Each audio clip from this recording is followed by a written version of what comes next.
I thought it might be useful to cover some of the stuff that I've been reading and listening to lately. I have a lot of time when I'm driving or waiting, which I do a lot of both of those, to listen to podcasts and interviews. So I thought I would give you some of my favorites, and if you haven't heard of them, you can try them out. And maybe if you have some that would be good to add to this, you can write it in the comment below. The first one is a guy that I just recently found. His name is Tim Kelly, and his show is called Our Interesting Times. And this is on YouTube. He interviews a whole lot of different people. Some of it is a little bit, kind of woo woo for me. It's a little bit into the conspiracy theories and secret society stuff. But an important organizing principle for us always has to be that you don't need to agree with someone or to accept their facts or to accept their interpretation in order to listen to them and learn from them. So, maybe you'll listen to someone who's going to bring you some facts that you hadn't known, but they do fit in with some other stuff that you already know. So even if you completely disagree with them, you might actually build some more support for another theory that you've got. Or even better, you might revise something based on what somebody else is telling you. But this is basically just like the opposite of the way that the denial people come at you, because they say that if something's not 100% true, it needs to be banned, it needs to be suppressed, it needs to be hidden so that people don't accidentally stumble across it. I think that if we're doing our intellectual stuff properly, then it can't really hurt us. If you're a sensible person and you're doing your intellectual activity in the right way, you're going to be able to make a judgment call on something as to whether it's bullshit or not. And the only way that you get stronger over time is to actually make those judgment calls, and then later on you figure out whether you were right or wrong to reject it.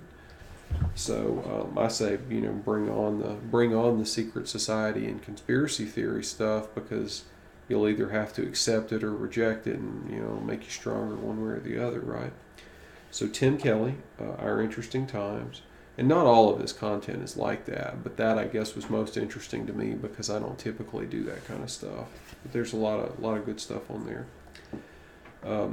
Another interview show is Peter Helland has a channel on YouTube that I think is the internet version of his public broadcasting, like public access show from, I think, South Bend, Indiana, because he commonly gets E. Michael Jones on there. And E. Michael Jones is a towering figure of anti-establishment thought from basically, like the traditionalist right on the Catholic side. So he's an indispensable person, and if you want to hear his take on a variety of issues, you can go to Peter Helland's channel, and I'll link that, of course, in the description. And of course, following on from E. Michael Jones, you got Matthew Raphael Johnson, who is a lot like E. Michael Jones, except instead of a Catholic, he's an Orthodox, and instead of being an American in focus and in research, which is what E. Michael Jones is. A lot of work about Catholics and urban white ethnics in America. Matthew Raphael Johnson is an expert on Russia and the Ukraine. And particularly interesting is when he gets out of the medieval and early modern period and starts talking about modern politics. So when he gives you any of his perspectives on modern Russia or modern Ukraine, you're really getting something special that you can't get, or at least I haven't found, in other English language material. So I'll link his website below, and he's got stuff going back to 2009. It's very extensive. And then finally, what I would consider to be the crown jewel and probably the best show currently going on YouTube that I know of. It's called Myth of the 20th Century. And these are a bunch of young guys for the most part. And their show's been going about a year and a half or so. And it's a round table structure with 3 to 5 people. They do research on an issue beforehand, and then they come together and they work through it for the benefit of the listener. And they specifically pick stuff that's historical from the 20th century. And this is really, really useful and important because it allows you to get some historical distance between yourself and the event. So if we're talking about the Gulf War, if we're talking about Saddam Hussein, there's enough time there. Pardon me. If we're talking about something that happened in World War II or the interwar period, we've got enough time there. There's tons and tons of books written. A lot of people, our groups and otherwise, they cover the late breaking news every single day. And the problem with covering the late breaking news is that you're always reacting to whatever the mainstream media gives you. You don't have the luxury of talking about what you want to talk about or what you think is important, because no one will listen to you if you do. You're just kind of weaving through this morass of stuff, and there's somebody with a spotlight back there showing you how to get through the maze, but it's always the mainstream media. So with Myth of the 20th Century, they work through the historical material that you actually already have a baseline knowledge of just from being an American and being, somebody who's willing to go do your own research on history and politics and economics and things.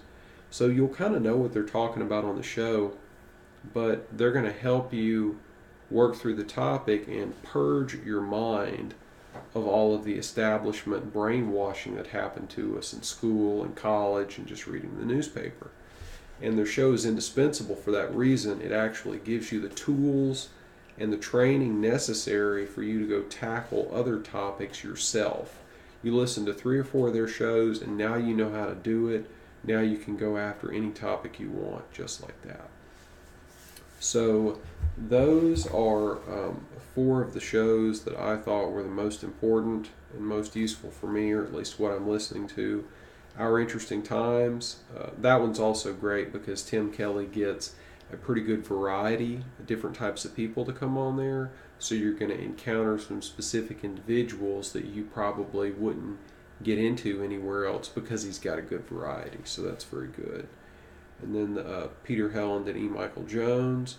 If you're a Catholic, you probably can't do without those guys. You just can't do it whatsoever. Nobody else doing it like I see them do it. Matthew Raphael Johnson.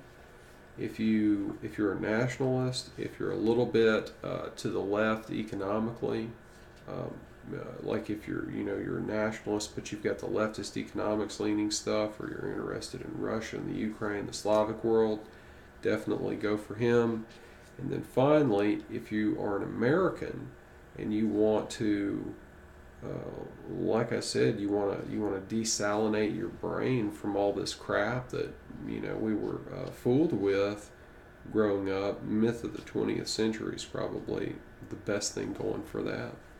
So I hope this little list was helpful, and like I said, if you can add anything to this, anything else you think is really high caliber and people need to know about, let me know so I can add it to the list. Thank you for your time.